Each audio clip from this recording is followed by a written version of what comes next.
Okay, so think about like those times when you're really pushing yourself, academically. Yeah. Like maybe you're pulling all-nighters just to get that paper absolutely perfect, right? Right. And it feels like there's this idea that the more you're like that kind of perfectionist, Yeah. the better you're gonna do. It's like this common assumption. Yeah, but what Right. if that's not really the whole story? What if there's another side to it? What if that need to make everything perfect Yeah. actually kind of holds you back? Yeah, that's actually what we're going to be diving into today. So, I mean, Yeah. you're here because you want to understand all these like really complex topics Mm-hmm. quickly, but like thoroughly. Yeah. And we have gone through tons of research to like try to bring you a really clear understanding of perfectionism Uh-huh. and how it actually affects academic success. Mm-hmm. You'll think of this as like your shortcut to all the essentials. Totally. And our main source today is this meta-analysis. And it's a really robust piece of research. Yeah. Now imagine taking like dozens of studies on the same topic and Yeah. kind of putting them all together to Yeah. see like what are the bigger trends. Yeah. That's kind of the gist of what a meta-analysis does. Exactly. And so the one we're looking at today, specifically, it looked at 37 different studies Wow. with over 8,900 students. That's a lot of students. Yeah, from elementary school all the way through university. So across the whole spectrum of education. Yeah. Yeah, that's amazing. And that was published in the Educational Psychology Review. So Yeah. really reputable journal Yeah. looking at how perfectionism plays out in all these educational settings. Mm-hmm. And so what we're going to do today is unpack what perfectionism actually means in this academic context Yeah. and try to figure out if it actually is a predictor of achievement like we all assume. Right. And if so, what are those key nuances that you need to understand? Okay, so the first thing that kind of jumped out at me was Uh-huh. that perfectionism isn't really just like one single trait. It's more nuanced than that. Yeah. The researchers actually talk about it as having like these two sides. And that's one of the things that this meta-analysis really dives into, what they call these perfectionistic strivings Okay. and perfectionistic concerns. Okay. And they're like these two different engines driving somebody who like wants to achieve. So perfectionistic strivings, that sounds like the positive side, right? Yeah. So like you're setting these really high goals for yourself and you're working really hard to actually meet them. Exactly. So you're driven to be the best you can be. Yeah. And you set those standards high for yourself and you go after them. Right. And it makes sense intuitively that that would lead to better results because you're putting in so much effort. And they actually looked at the motivational factors associated with that. Mm-hmm. And it's things like engaging with your studies Uh-huh. and perseverance, Mm-hmm. like really pushing through challenges Yeah. and generally just putting in the effort required to do well. Okay, so you have those high standards and it can be a real motivator. But then you have the other side, the perfectionistic concerns, and this sounds like the more kind of troublesome aspect. Yeah, it's like the dark side of perfectionism. Yeah. Where you're worried about making mistakes and you're constantly feeling like you're not quite good enough. Right. And anytime you fall short of that perfect performance, Yeah. you have this really negative reaction. So it's like instead of being motivated to actually achieve something, it's like you're so worried about failing. It's like this fear of failure is driving you. Right. And it can lead to all these like unhelpful thought patterns, Mm-hmm. like anxiety and worry. Yeah. And it can actually lead to things like procrastination. Oh, totally. Because if you're terrified of not doing something perfectly, Right. the easiest thing to do is just to avoid doing it. Avoid it altogether. Yeah, it's like that pressure cooker feeling where you're so afraid of messing up that you just don't even start. So going into this big analysis, were the researchers expecting that both of these sides would lead to positive academic outcomes, or was there a difference? So they had a pretty clear hypothesis about the perfectionistic strivings. Okay.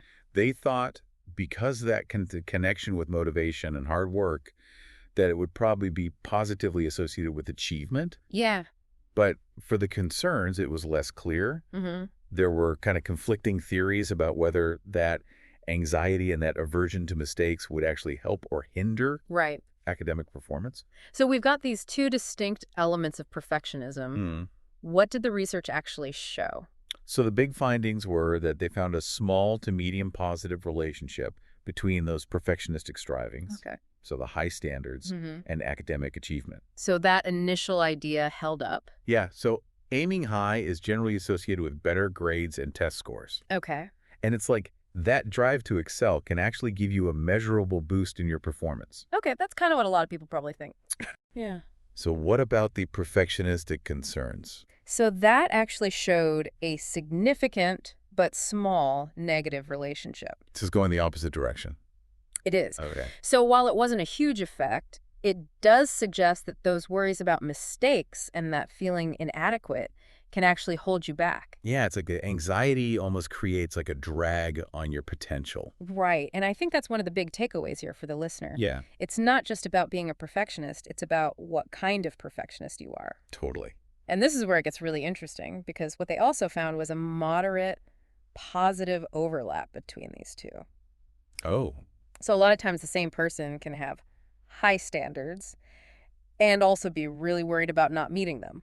so they go hand in hand. They do. Okay. So you could be somebody who's pushing themselves incredibly hard, but also feeling really stressed and anxious. Right. That sounds like kind of a tough place to be. It's like walking this tightrope. And because they so often go together, Yeah. it makes it harder to figure out which one is really influencing that academic achievement. Right. So how do you know if the positive outcomes are because of the striving Yeah. or if they're happening in spite of the concerns? That's a really good point. And so to try to pinpoint the unique contribution of each aspect, they use the statistical method to kind of take out that overlap. Okay. So like if you imagine these two circles that overlap, Yeah. they wanted to see what each circle contributed on its own Yeah. outside of that shared space. Okay. So what did they find when they looked at it that way? So even after they took out the overlap, the perfectionistic striving still showed that small to medium positive relationship, Okay. which really reinforces the idea that drive for high standards has a genuine positive effect. So it's not just that they're both happening at the same time, that the striving actually is doing something? Exactly. Okay, what about the concerns once you remove the influence of the striving? So the perfectionistic concerns showed a larger, small negative relationship Right. with academic achievement. So it's having a more pronounced effect when you separate it out. Exactly. And that suggests that the negative impact of those worries might be kind of masked when they're mixed in with the striving. Mm-hmm. But when you isolate them, that detrimental effect on your academic performance becomes a little bit clearer. So it really is pulling people down more than we realize. It is. And that's why understanding these nuances is so important. Yeah. It's not just about is perfectionism good or bad. Right. It's about these different shades within it. Okay, so we know there's a connection, Uh-huh. and we know that the type of perfectionism really matters. Yeah. Did they look at anything else that might influence this relationship? Yeah, they looked at a few different things. Okay. One of them was like how you measure perfectionism, Okay. because you can imagine different surveys might focus on different aspects. Right, different ways of asking about it? Exactly. Yeah. And they did find that this specific instrument used could significantly influence the results. Yeah, particularly when it came to the concerns. Okay. So depending on how researchers were asking about and assessing those concerns, Yeah. sometimes they got different answers about how it affected achievement. So the lens you use to look at it can actually change what you see. Exact. Can you give some specific examples of how different measures lead to different results? Yeah, so for example, when studies use a specific set of questions that focused on striving for perfection, Uh-huh. this was actually from a tool that's used in sports psychology, Oh, interesting. but they adapted it for education. Okay. They found a stronger positive link to achievement Okay. compared to studies that use more general measures of striving. So the more targeted questions showed a stronger connection to success. Exactly. And on the concern side, they found that this discrepancy subscale, Okay. which measures that feeling of not living up to your own standards, Right. showed stronger negative effects Okay. compared to other ways of measuring those concerns. So constantly feeling like you're falling short, even if you're objectively doing well. Yeah, that specific concern can be really damaging. Yeah. And another interesting thing they found was that a subscale, looking at negative reactions to imperfection, Mm-hmm. actually showed a positive relationship. Really? Yeah, in a couple of studies. Well, that goes against the trend. It does. Yeah. Now, it's important to note that that was only based on a couple of studies, Yeah. so we need more research on that. Right. But it is interesting that maybe those who are really bothered by their mistakes Yeah. might be more motivated to fix them. Right. Like it motivates them in a different way. Exactly. But yeah, more research is definitely needed. Okay. So what's the takeaway for our listener here?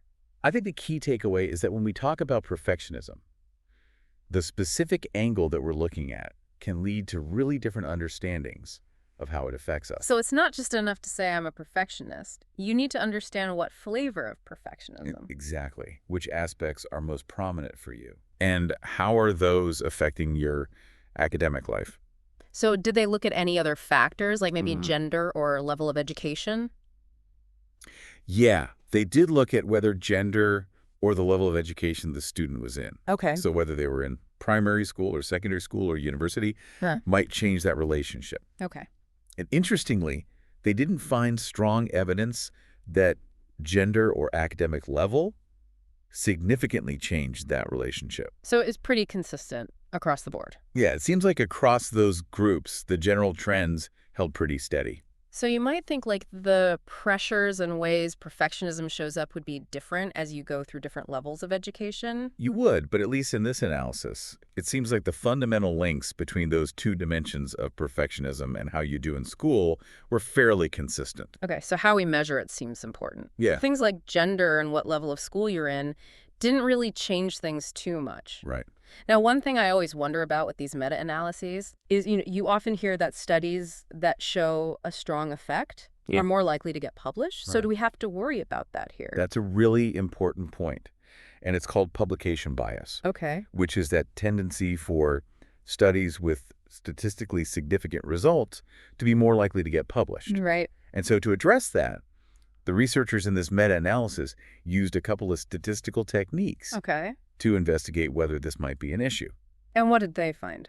So the results of those tests, including things like the fail-safe number and Egger's regression, Okay. provided very little evidence to suggest that there was significant publication bias in this meta-analysis. So it sounds like we can be pretty confident in what they found. Exactly. It suggests that the findings are a pretty reliable overview of the research.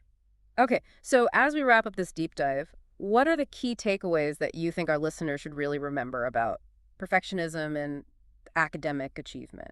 I think the biggest takeaway is that it's not as simple as we might initially think. Yeah. Being a perfectionist doesn't automatically equal doing well in school. Right. It really depends on which aspect of perfectionism is driving you. Right. So those perfectionistic strivings, those high standards, and the drive to achieve them can actually be a positive force, Mhm. to actually be a real motivator in your academic life. But on the flip side, those perfectionistic concerns, all that worry about making mistakes and having a negative reaction when you're not perfect, that can actually hold you back. Yeah, and those two often go together. Yeah.